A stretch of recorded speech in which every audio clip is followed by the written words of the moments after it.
It's Sunday, June 29th. Time for another update from the World Series of Poker in Las Vegas, where the biggest poker tournament in the world is currently taking place. Do you have $1 million? Then you can buy into the big one for one drop. That's right, $1 million is what's required to enter the biggest tournament in poker, a tournament that pits some of the game's biggest names with some of the richest businessmen just looking for a thrill. Over 40 players have registered for the event, with first place expected to take home over $15 million. Defending champion Antonio Esfandiari is set to defend his title. Esfandiari won $18 million in 2012, the last time the event was presented.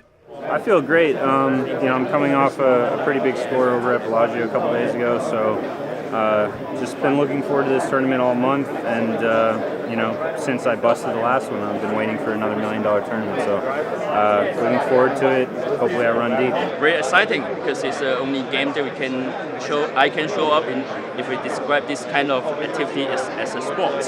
We are never showing up in Olympic or World Cup, but this is the place I can show up. Yeah. What makes the strategy different is the composition of the players. So you're dealing with some really smart businessmen as well as some of the best poker players in the world. So anytime you're playing in a field like that, you have to take all the chips that are available to you. So I would play it differently than I would a 1500 no limit, but not because of the amount of money, but because of the caliber of the play. What makes the big one for one drop so special, apart from the enormous buy-in of course, is the fact that $111,000 of each player's entry is donated to the One Drop Foundation. One Drop was founded by Cirque du Soleil creator Guy Laliberté. The foundation's goal is to make sure that everyone has access to water in all countries around the world.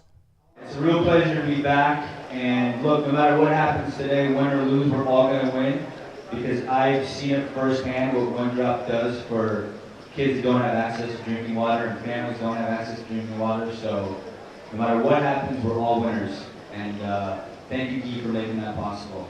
With that said, it's time for a little run good, shuffle up, and deal. In other news, Haisha Zhang won the ladies' championship, defeating Mikio Aoki heads up for the gold bracelet. Zhang takes home $153,000 for the victory. Final table participants breathed a sigh of relief once Canadian pro Xuan Lu was eliminated in 11th position, preventing her from joining the amateur heavy final table. As is the case every year, some of the best female poker pros duked it out with other glamorous ladies for the title. Zhang is this year's big winner. Finally, we're playing down to winner in the Pot Limit Omaha High-Low Split 8 or better event. Sadly, former World Series of Poker gold bracelet winners Paul Volpe and Fabrice Soulier won't be adding a second bracelet. Each were eliminated earlier in the competition. For the Global Poker Index, I'm Eric Danis.